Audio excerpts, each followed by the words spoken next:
We were at a dinner party hosted by our friends, Mark and Olivia, the kind where the wine flowed too freely and laughter echoed against the walls like confidence in liquid form. My husband, Daniel, sat across from me, calm, collected, always listening more than speaking. That's what I loved about him. He made people feel heard without ever needing to outshine them. But that night, something inside me itched for attention.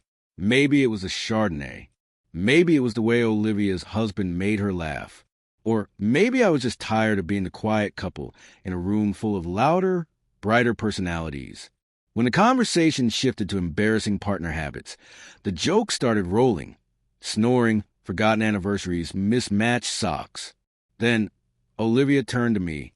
Come on, Emma. Daniel's too perfect. There must be something. The spotlight hit. I smiled, hesitated, and said, "Oh, don't be fooled. He's perfect until you ask him to fix something. You'll be waiting until next Christmas." Laughter. Light, easy, contagious. Even Daniel smiled politely.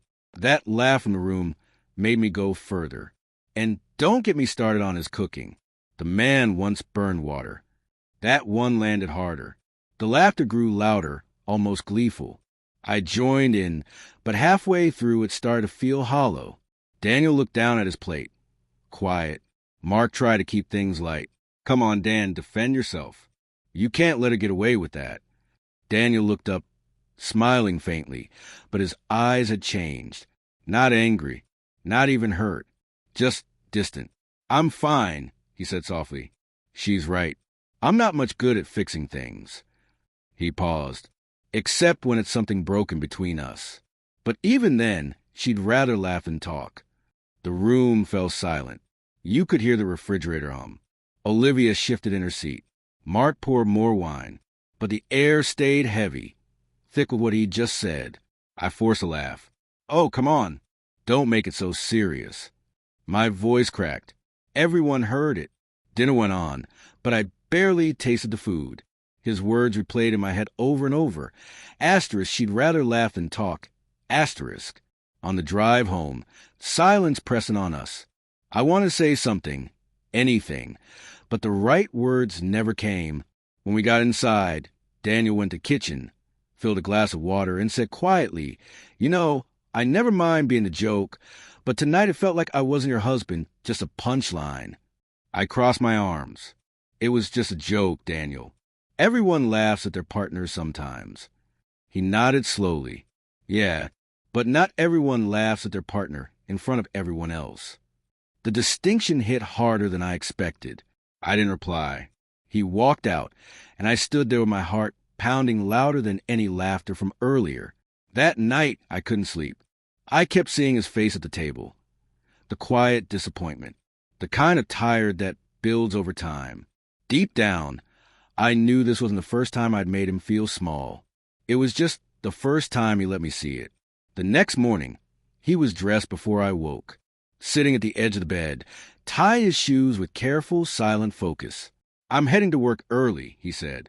"Didn't sleep much." His voice was polite, distant, the tone you use with someone you used to know well. When the door closed behind him, the silence felt heavier than any argument. All day I replayed the dinner, every word, every laugh that came at his expense. By evening, guilt had settled deep in my chest. I texted, "Can we talk tonight?" He replied an hour later. "Sure." When he came home, he didn't look angry, just tired. The kind of tired that sits in your bones. We sat in the living room with the rain tapping against the windows. No distractions, just the weight of everything between us. I shouldn't have said what I did. I began. "It wasn't fair." He looked at me steadily. "It's not about fairness, Emma. It's about respect." That word hit like a truth I'd ignored for years. I always thought respect meant loyalty, honesty, fidelity. I never thought about it meaning the way you speak about someone when they're right beside you. "When you laugh about me in front of others," he said, "it tells them something. But worse, it tells me something. That my flaws are entertainment." I swallowed hard. That wasn't my intention. "I know," he said gently, "but intentions don't erase impact." He didn't raise his voice. He didn't need to. The calm in his words cut deeper than anger ever could. I've always been okay being the quiet one, he continued. I don't need to be the funniest person in the room. But I did hope I'd be safe with you, even when others are watching. Tears blurred my vision. You are safe with me, I whispered. He nodded slightly. I want to believe that. But last night made me realize something. Maybe I've been laughing at the wrong times, too. Laughing it off when I should have said something sooner. His honesty wasn't sharp or punishing. It was real, and that was what broke me. I reached for his hand. You're right. I use humor when I feel insecure. I thought teasing made me seem light, fun, but only made us smaller. His expression softened. I don't need perfect, Emma. I just need respect, even when it's inconvenient. Outside, the rain grew heavier, steady, and rhythmic, like a cleansing.